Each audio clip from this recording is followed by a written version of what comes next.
சித்தர்களுடைய மூலவரான அகத்தியருடைய சந்நிதி இது. வாங்க உள்ளவரை வணங்கி வழிபட்டுக்கலாம். சிவபெருமானுக்கு அடியில இந்த அகத்தியர் வந்து நமக்கு அருள் பாலிக்கிறாரு. 18 சித்தர்களுக்கு மூலவராக இந்த அகத்தியர் வந்து இங்க இருக்கிற மக்களுக்கு அருள் பாலிக்கிறாரு. உள்ள ருத்ராட்சத்தினாலேயே அலங்காரம் பண்ணியிருக்காங்க கருவறைய. வாங்க இந்த கோயிலுடைய சிறப்பம்சத்தை என்னன்னு பார்ப்போம். கீழே பார்த்தீங்கன்னா ஒரு மகா பெரிய சங்கு ஒன்று இருக்குங்க. சங்கு அப்படியே கட்டுங்க. அவருடைய அகத்தியர் கீழே பாருங்க, மிகப்பெரிய ஒரு சங்குங்க. இவ்வளோ பெரிய சங்கை நம்ம இங்கே தான் பார்க்குறோம். வாங்க இந்த கோயிலுடைய சிறப்பை இங்கே இருக்க சித்தத்தை கேட்போம். வணக்கம். இப்போ நம்ம இருக்கிற இடம் சிவகங்கை மாவட்டத்துக்கு போகிற வழியில் திருபுவனத்துக்கு பக்கத்தில் கீழடியில் இருக்கு. இங்கே வந்து ஒரு 18 சித்தர் திருக்கோயில்னு ஒன்று இருக்குது. இந்த கோயிலுடைய வரலாறு, இதனுடைய பூஜை புனஸ்காரங்கள் என்ன, சிறப்பம்சங்கள் என்னங்கிறது வந்து இப்போ நம்ம பார்க்க போகிறோம். வாங்க வீடியோக்குள்ள போகலாம்.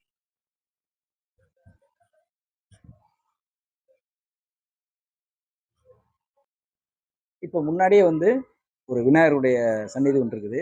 இறைப்பணியில் சங்கேஸ்வர அறக்கட்டளைன்னு சொல்லிட்டு ஒரு அறக்கட்டளை சார்பாக அந்த விநாயகர் வச்சுருக்காங்க. இப்படி உள்ள வாங்க. இந்த பக்கம் 27 நட்சத்திரக்காரர்களை வணங்க வேண்டிய சித்தர்களின் பேருன்னு சொல்லி போட்டிருக்காங்க. இது அப்படியே ஃபுல்லாக அப்படின்றதுக்கு கவுண்டர் மாதிரி வாங்க. அஸ்வினி போகர், பரணி கோரக்கர், கார்த்திகை போகர், ரோகிணி மச்சமுனி, மிருகசீரிடம் சட்டைநாதர், திருவாதிரை இடைக்காகர், புனர்பூசம் தன்வந்திரி, பூசம் கமலமுனி, ஆயில்யம் கோரக்கர், மகம் ராமதேவர், பூரம் ராமதேவர், உத்திரம் ராமதேவர், கஸ்தம் கருவூரார், சித்திரை கருவூரார், சுவாதி குதம்பை, விசாகம் நந்திதேவர், அனுசம் வான்மிகர், கேட்டை வான்மிகர், மூலம் பஞ்சலி, பூராடம் பதஞ்சலி, உத்திராடம் கொங்கணர், திருவோணம் கொங்கணர், அவிட்டம் திருமூலர், சதயம் திருமூலர், பூரட்டாதி சுந்தரானந்தர், உத்திராட்டதி சுந்தரானந்தர், ரேவதி சுந்தரானந்தர் அப்படின்னு சொல்லிட்டு ஒவ்வொரு நட்சத்திரக்காரர்கள் வணங்க வேண்டிய சித்தர்களுடைய பேரையும் முன்னாடி வச்சிருக்காங்க. உள்ள வாங்க அப்படி பார்ப்போம். ஒவ்வொருடைய சித்தர்களுக்கு பார்ப்போம். இது வந்து முன்னாடி வந்து பாலாம்பிகைங்க, ஒரு அம்பாள் ஓடுது. இது அடுத்து வந்து இது திருமூலர், இவர் குதம்பை, இவர் கமலமுனி, அடுத்து இவர் மச்சமுனி, இவர் கொங்கணர், இவர் சட்டைநாதர், இவர் கோரக்கர், இவர் போகர். சரிங்களா? உள்ள அப்படியே திருநாவுக்கரசர், அப்பர், சுந்தரர், மாணிக்க வாசகன் சொல்லி இந்த 4வர் அப்படிங்கிற சிலை இதுதான். இப்போ நம்ம ஒரு வாசகம் சொல்லுவோம், பார்க்குற 4 பேர் என்ன நினைப்பாங்க, பார்க்குற 4 பேர் என்ன சொல்லுவாங்கன்னு ஒரு வாசகம் இருக்கு பார்த்தீங்களா? அதுக்கான இதுதான் இந்த 4வருங்கிறவங்க இவங்க தான். திருஞான சம்பந்தர், அப்பர், சுந்தரர், மாணிக்க வாசகர், இவங்க தான் அந்த 4 பேர். ஏன்னா இவங்களுடைய வாசகங்கள் எல்லாமே வந்து எது நன்மை எது பொய்ங்கிறது வந்து உலக உணர்த்தினது. அதனால இவங்க தான் அந்த 4வரோட ஒப்பிட்டு சொல்லுவாங்க. அதே மாதிரி இந்த பக்கமும் வந்து இந்த 27 நட்சத்திரக்காரர்கள் வணங்க வேண்டிய சித்தர்களுடைய பேரையும் வந்து லிஸ்டாக போட்டிருக்காங்க. பக்தர்கள் வந்து படித்து தெரிஞ்சுக்கணுங்கிறதுக்கு. பின்னாடி இந்த இடத்துல ஒரு பள்ளிகொண்ட பெருமாளுடைய ஒரு சிலை ஒன்று இருக்கு. இப்படியே வாங்க போவோம்.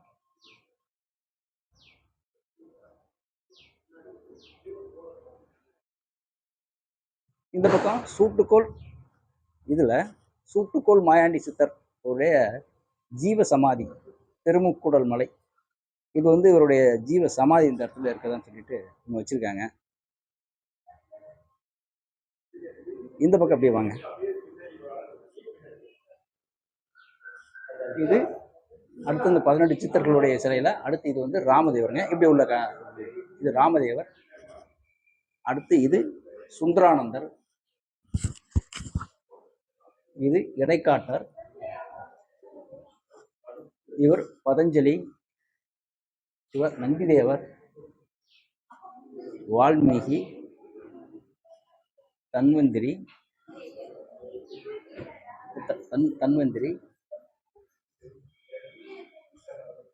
பாம்பாட்டி, இவர் கருவூரார். இந்த கோயிலுடைய சிறப்பு என்ன பார்த்தீங்கன்னா, குந்தி தேவியும் பஞ்சபாண்டவர்களும் ஒரு வருடம் அந்நியாசிய வருடம் செய்த டைமில் ராமர் சீதையை இலங்கையிலிருந்து மீட்டு வந்து பல மாதங்கள் தங்கியிருந்த இடம், அகத்தியர் வந்து பூஜை செய்த இடம், எண்ணற்ற மகான்களும் ரிஷிகளும் சித்தர்களும் வாழ்ந்த இடம், பஞ்சபாண்டவர்கள் ஒருவரான அர்ஜுனன் கையில் பிரதிஷ்டை செய்யப்பட்ட சுயம்புலிங்கம் உள்ளது. குந்தி தேவி நீராடிய புண்ணிய தீர்த்தம் இங்கே உள்ளது. புண்ணிய பூமியான கீழடியில் 18 சித்தர்களுக்கும் தனிக்கோவிலாக அமையப்பட்டது. மிகச்சிறப்பான ஒரு ஸ்தலம் இது. 18 சித்தர்களுடைய மூலவரான அகத்தியருடைய சந்நிதி இது. வாங்க உள்ள ஒரு வணங்கி வழிபட்டுக்குவோம். சிவபெருமானுக்கு அடியில இந்த அகத்தியர் வந்து நமக்கு அருள் பாலிக்கிறாரு. 18 சித்தர்களுக்கு மூலவராக இந்த அகத்தியர் வந்து இங்க இருக்கிற மக்களுக்கு அருள் பாலிக்கிறாரு. உள்ள ருத்ராட்சத்தினாலேய அலங்காரம் பண்ணியிருக்காங்க கருவறைய. வாங்க இந்த கோயிலுடைய சிறப்பம்சத்தை என்னன்னு பார்ப்போம். கீழே பார்த்தீங்கன்னா ஒரு மகா பெரிய சங்கு ஒன்று இருக்குங்க. அந்த சங்கு அப்படியே காட்டுங்க. அவருடைய அகத்தியர் கீழே பாருங்க, மிகப்பெரிய ஒரு சங்குங்க. இவ்வளவு பெரிய சங்கு நம்ம இங்கே தான் பார்க்குறோம். வாங்க இந்த கோயிலுடைய சிறப்பை இங்க இருக்க சித்தத்தை கேட்போம்.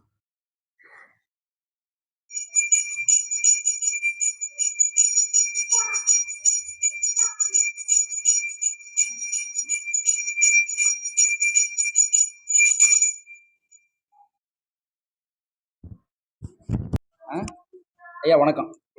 இப்ப நாங்க திண்டுக்கல்ல இருந்து வந்திருக்கோம். சரி. இப்ப இந்த 18 சித்தர்கள் ஆலயம் அப்படின்னு சொல்லி வெளியே போர்டு பார்த்தோம். 18 சித்தர்களும் ஒரே இடத்துல சங்கமமாகி நம்ம பார்க்கறது மிகப்பெரிய ஒரு அபூர்வம். சரிங்களா?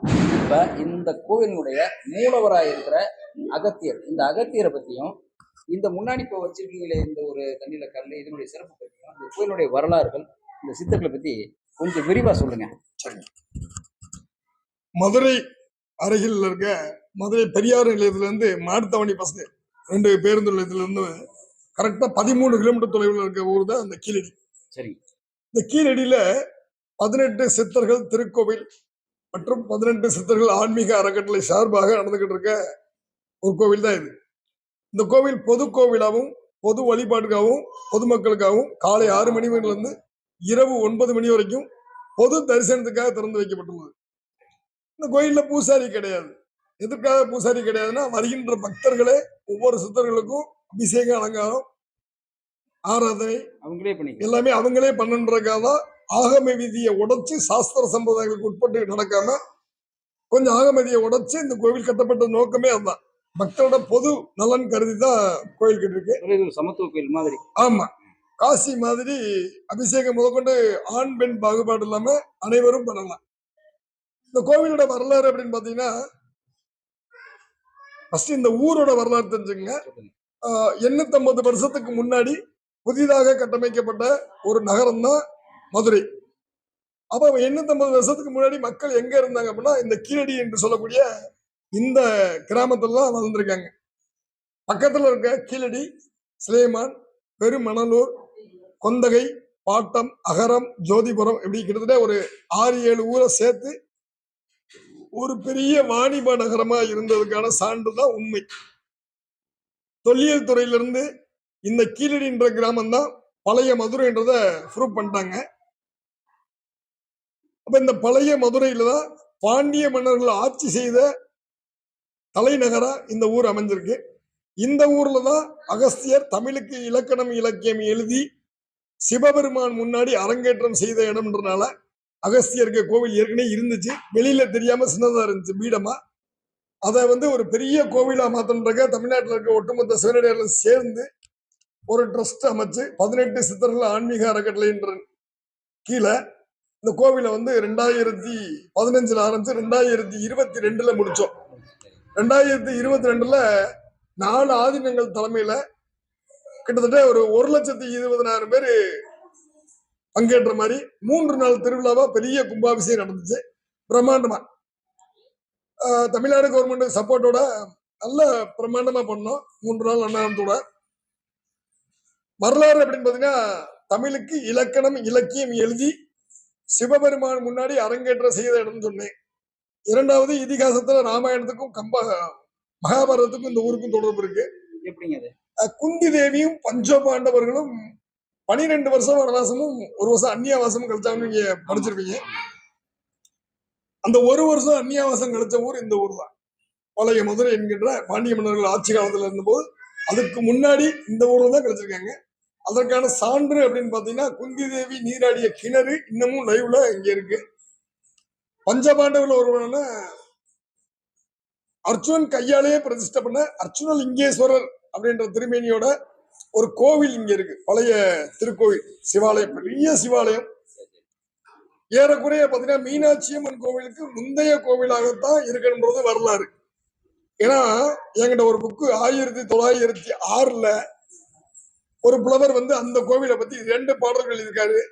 அந்த பாடல்கள்ல 1100 வருஷத்துக்கு முன்னாடி கும்பாபிஷேகம் நடந்தாலும் அந்த 1100 வருஷத்துக்கு முன்னாடி பல லட்சம் பேர் தேர் திருவிழாவோட கும்பாபிஷேகம் நடந்ததா எழுதியிருக்காரு.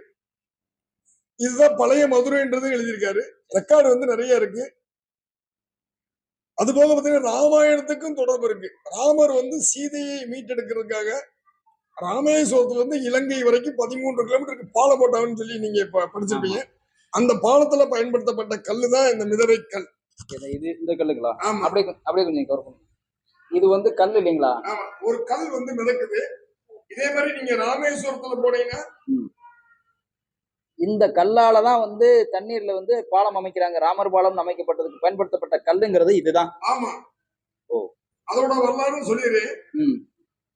ராமரும் வந்து ஆஞ்சநேயரும் வந்து 2 முறை பாலம் போடுறாங்க. பாலம் வந்து ஃபெயிலியர்ல முடியுது. 3வது முறையா நலன் சக்கரவர்த்தி அப்படின்னு இருந்தாரு. அவர் இறைவன்ட்டு வாங்கின வரம் என்னன்னா தண்ணியோட அடர்த்தியை காட்டிலும் கண்ணோட அடர்த்தி குறைவா இருக்குன்றது அவரோட வரம். அதனால நலன் கையால தொட்டு தொட்டு வாங்கி இந்த பாலத்தை அமைத்து இந்த மாதிரி கற்களை பயன்படுத்தி தான் அவங்க போய் சீதையை மீட்டுட்டு வந்து இந்த ஊர்ல 3 மாதம் தங்கியிருந்ததுக்கான வரலாறு இருக்கு. அதற்காகவே ராமர் சீதை லட்சுமணனோட ஒரு கோவில் இன்னமும் இங்க இருக்கு. கோயில் வாசல்ல இருக்கு. சரிங்களா? அது ஆதாரம் நிறைய இருக்கு, புக்கு இருக்கு, நிறைய இருக்கு. இந்த மாதிரி இந்த கல்லே ஆதாரம் தான். இப்ப அந்த கல்லு வந்து நம்ம அங்க ராமேஸ்வரத்துல இருந்து கொண்டு வந்த கல்லுங்களா? ஆமா, ராமேஸ்வரத்துல இருந்து வாங்கிட்டு வந்திருக்கோம். இந்த கோயிலுக்காகவே இந்த வரலாறு சொல்லணுன்றதுக்காக வாங்கிட்டு வந்து இங்க வச்சிருக்கோம். பொதுமக்கள் நிறைய வர்றாங்க. அது விழிப்புணர்ச்சி சொல்லணும். வரலாற்று சான்றா அந்த கல்லுங்க. ஆமா ஆமா ஆமா. அந்த மாதிரி இந்த கீழடி கோவில் வந்து 18 சித்தர்களுக்கும் தனித்தனியா இருக்கு உலகத்துல. ஒவ்வொரு ஊர்லயும் இருக்கிற ஜீவ சமாதியிலையும் பிடிமேன் எடுத்து வந்து ஒவ்வொரு சித்தர்கள் ஜீவ சமாதி பிடிமேன் எடுத்து வந்து ஒரே இடத்துல 18 சித்தர்களுக்கும் இந்த அகஸ்தியரை மையமாக வச்சு உலகத்திலேயே 18 சித்தருக்கு தனி கோவிலா இந்த கீழடியில தான் இருக்கு. அது இந்த மதுரைக்கே பெருமை, தமிழ் மண்ணுக்கே பெருமை, தமிழ் இலக்கணம் இலக்கியம் எழுதிய அகத்தியருக்கே பெருமை.